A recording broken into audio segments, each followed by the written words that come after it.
YouTube has demonetized many videos. If you like this channel, please click on my Patreon page. You'll find a link in the description.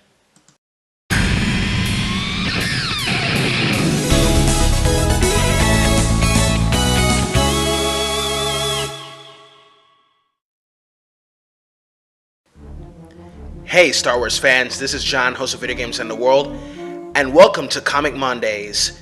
Today's review is Star Wars: Shattered Empire, the story that is part of the new canon by Disney, which leads to The Force Awakens. Unlike the Legend storyline, this one is made by Disney, and it's a pretty good bridge between Episode 6 and Episode 7. With The Last Jedi in just 4 days, let us venture into what happens before the events of The Last Jedi. Enjoy.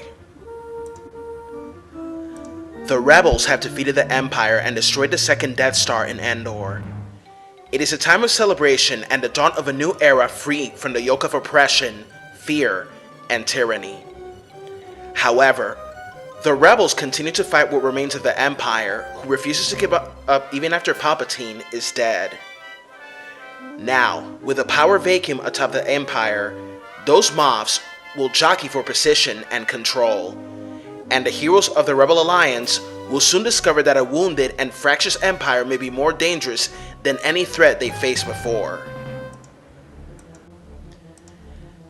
For a new canon storyline, I think it was pretty awesome to bridge the gap between Return of the Jedi and The Force Awakens. There are good moments, and also where characters are forced to make a fateful decision regarding their stay in the rebellion.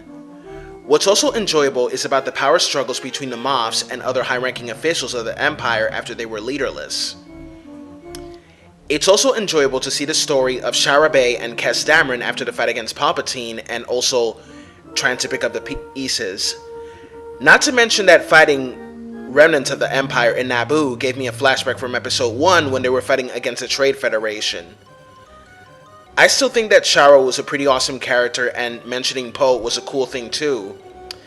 Seeing Leia, Han, and Luke in action years before The Force Awakens in this graphic novel was good. The drawings and the panels were well done, and I actually like the cover of this graphic novel. Greg Rucka and others did an amazing job with the drawing during their tender moments, badass moments, kick-ass moments, and so on. What I also enjoyed is that it has a preview of the Princess Leia graphic novel, which is something that I shall review next Monday.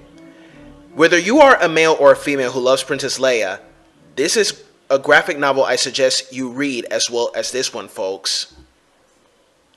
And finally, in conclusion, with The Last Jedi 4 days away, I gotta say that this was a good bridge to Episode 6 and 7. And I feel that it should have been a longer storyline, and we could have also seen how Poe is raised. My final score for this storyline is an 8 out of 10. This is John, host of Video Games and the World. Have a good one. Bye-bye.